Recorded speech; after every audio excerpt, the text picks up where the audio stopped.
Good afternoon, ladies and gentlemen, and welcome to the second of the live trading sessions. So it's been a decent day so far. Every trade a winner, so can't really have any complaints in that regard. Have one trade open with a TP coming into play at the moment. So hopefully that triggers during the course of this session. But ideally, I just want to be flat whilst we're looking at an opening order this afternoon. So just in relation to the week and to the trading day and things that are happening at the moment, gold is continuing to sell off. The Dow has been a lot lower than we currently are, standing at 340, but we have been down considerably lower than this earlier in the day. We still see a bit of rotation, so coming out of some of those cyclical stocks, looking at growth stocks as well, and possibly still some movement out of gold to come and back into the equity markets. Number of new vaccine announcements over the course of the week from a variety of different companies, suggesting that the efficacy is getting better and better, and that a vaccine is on the horizon. Obviously the question still remains around the logistics and the delivery of that. You can see I was holding a euro position from Friday, where I sold just around the 118 level. I've stopped myself out this morning. As you can see, we've been up to fairly close. Well, I think we went above the 119 level. Sorry, we didn't go above the 119 level. I'm just going to bring this chart down to a 15-minute chart. And we can see last Friday we traded up to about the 119 level, just shy of the 119 level. So looking at a fairly sizable loss there, but we've managed that back down to half of what it potentially could have been with the stop there at 118.45. It does look though that we are quite weak, and it may test that 118 level again. But for those of you who've been trading with us for some time, you'll know that the currencies aren't really my thing. So I'm not really looking to rush back into that trade too soon. If we do go back up above 119, for me that's a sell, and it's a sell whenever we get to that level. Doesn't need much thought. I don't think there's going to be anything that's going to push the euro considerably higher than that. But the two markets I'm focused on are obviously gold, where I already have a position, as you can see on the charts here, with my TP level coming into play in red just below. And then of course the Dow, which will be opening up in about 12 minutes, and we'll be looking to see how that moves. So just in terms of the Dow and some of the things from today, we have a high very early morning around the 29,000. I think we went up to 29,420 early this morning when I was looking at the market. So very early morning up to around the 29,420. After that initial drop off first thing this morning, as you can see here, which happened at about 9 o'clock this morning, I believe, or it may have been an hour earlier than that.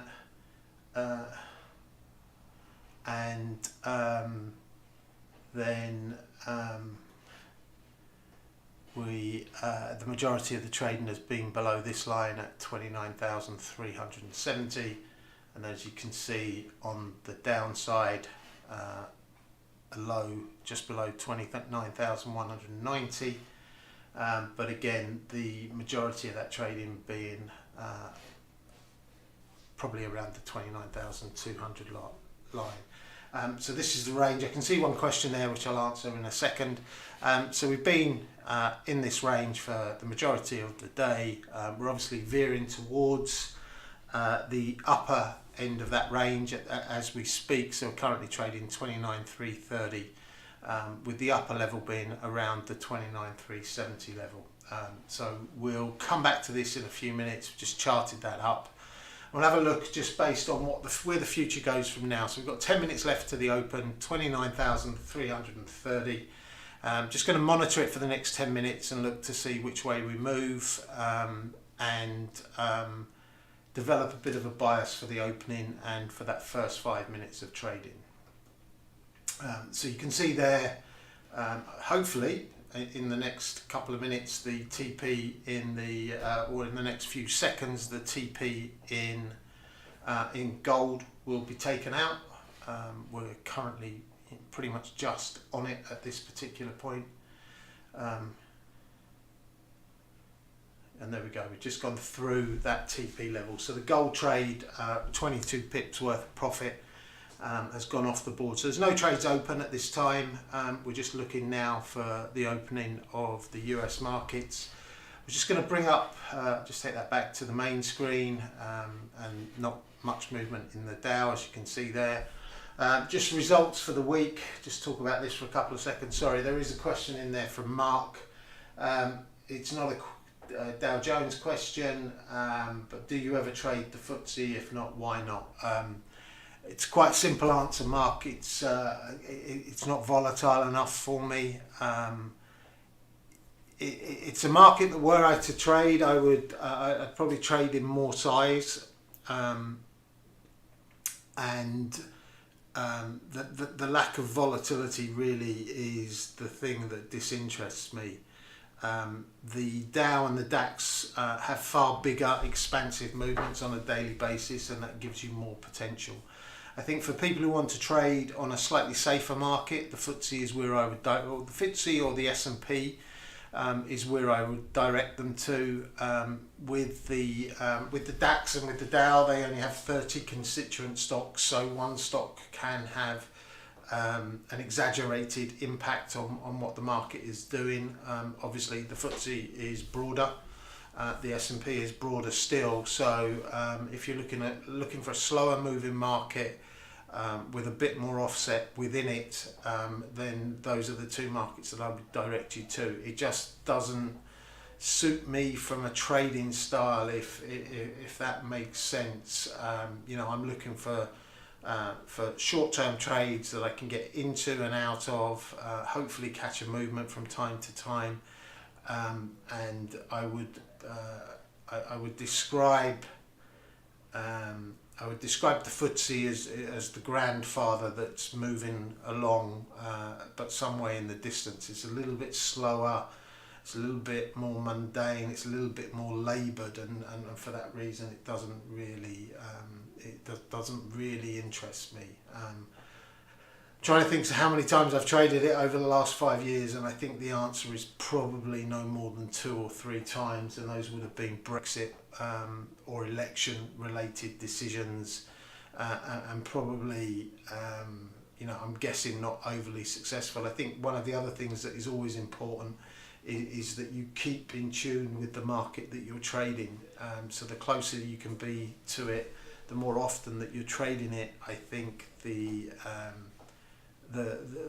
better your trading becomes. If you're trying to jump into this market, out of this market, or try to look for breakout strategies across too many markets, as I've mentioned before, I don't think it really works out. So and it's a personal choice, so your choice can be completely different, and there's absolutely no issue with that.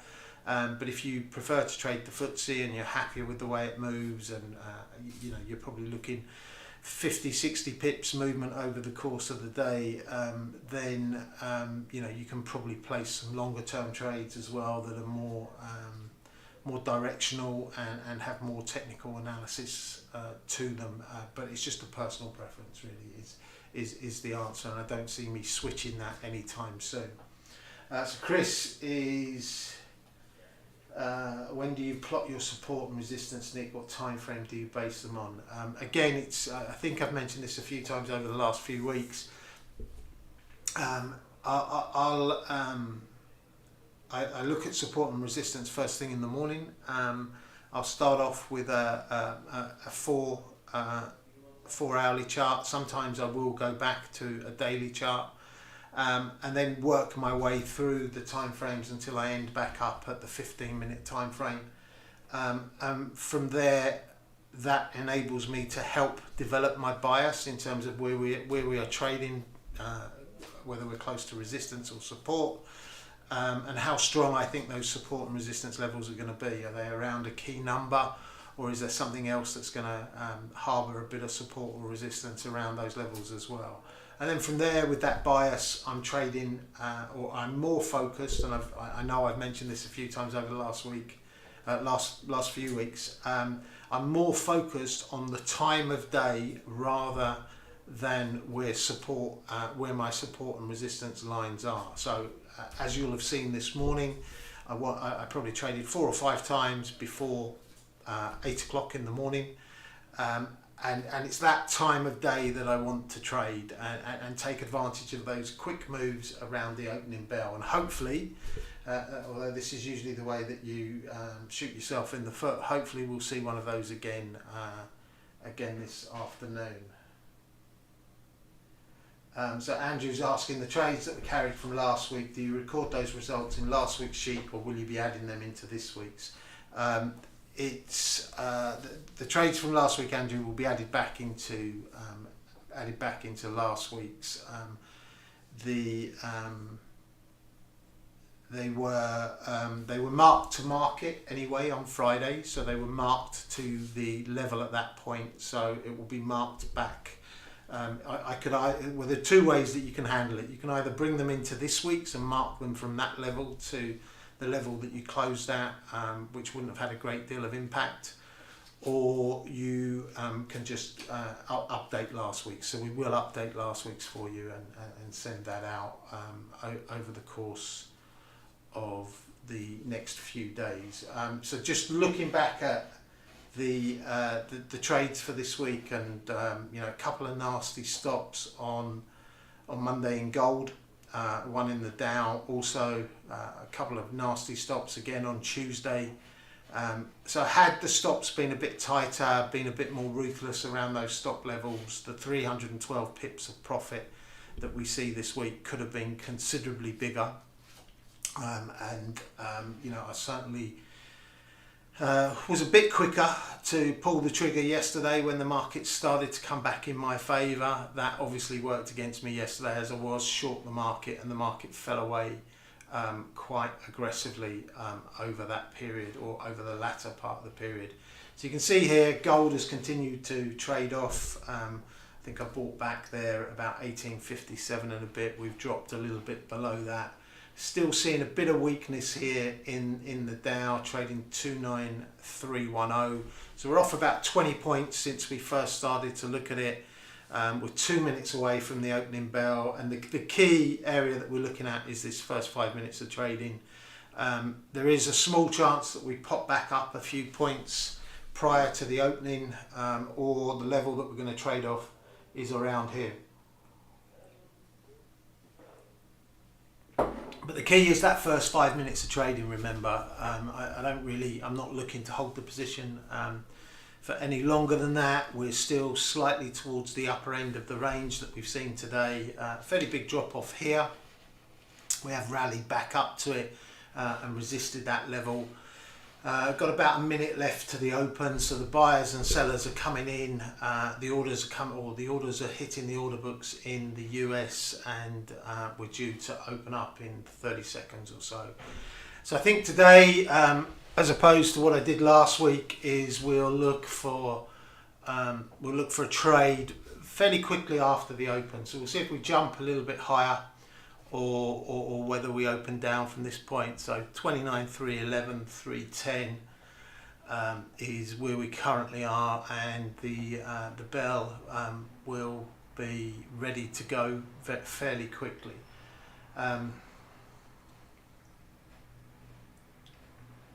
So you can see the bell has sounded now. The markets are starting to open, and the futures are starting to move around. Seeing a bit of a sell-off, so I've just sold there, 880, sorry, 283 was the price. Just moved down a little bit from there, not a great deal.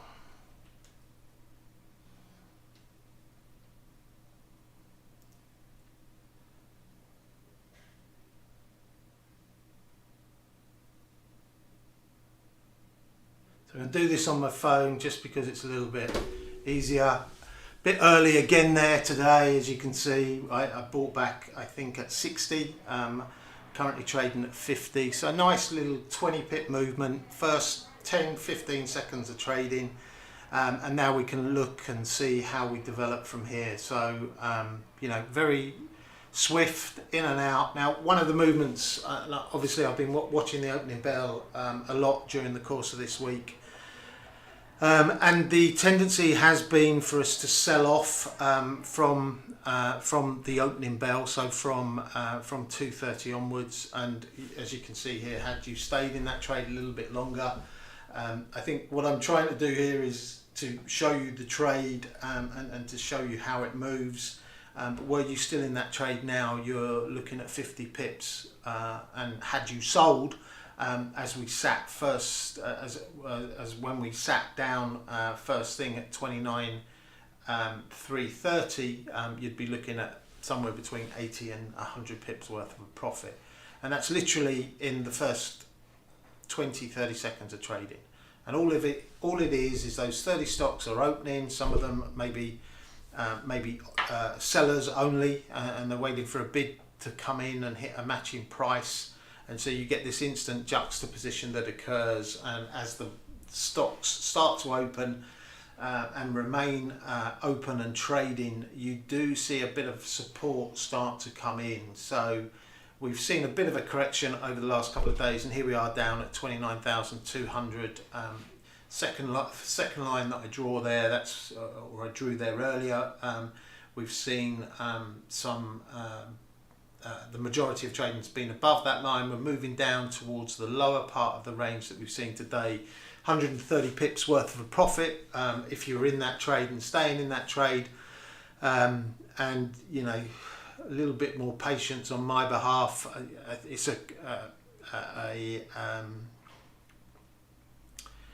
It's a function of having to talk and look at it and make sure you take advantage of it. So Chris is saying there he banked 100 pips, so it's great. And this is what I mean. It's, you know, and it was Chris who asked the question earlier about the support and resistance levels.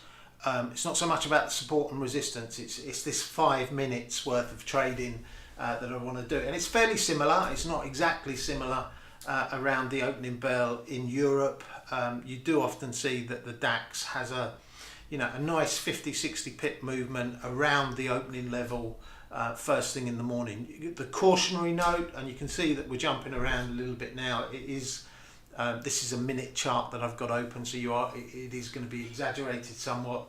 But one of the the other thing of note is that we're bouncing off that lower level that I gave you earlier.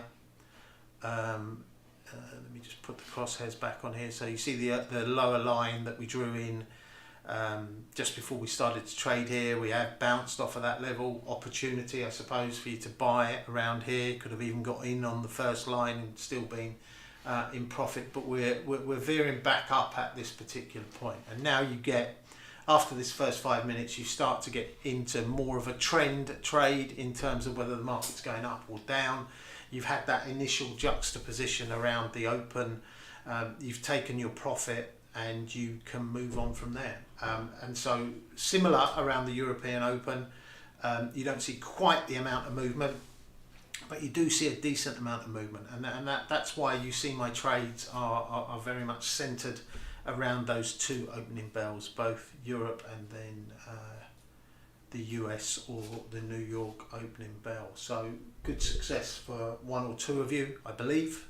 Nice 100 pips return, and you know, you don't need to set your I think the key thing, and I don't want anybody to run away with themselves in this regard, you know, you have to look at the ranges that have been trading over the period. Make sure you're not overreaching in terms of the TP that you're looking for if you put in a manual TP. But if you're able to respond more so on your phone, I think that's, you know, you then have two options. You can put a manual TP in, maybe at your 50, 60, 70 pips level, but then if you're not getting there, you can just exit the trade on your phone or through a different method, rather than altering where your TP is, because it is a fast market in this period, and you're looking at that first 5 minutes of trading. If you're wrong, you have a decision after the 5 minutes whether you think the trend is against you or the trend will be with you for the remainder of the day. But you can see right now we're veering back to not a million miles away from where we were first thing. So that's all the time that I've got for you today on the live trading session. We've done two successful trades. Could have taken an awful lot more out of it, and thankfully some of you did. So we'll speak again, or we'll reconvene again tomorrow for the normal weekly webinar. Take care.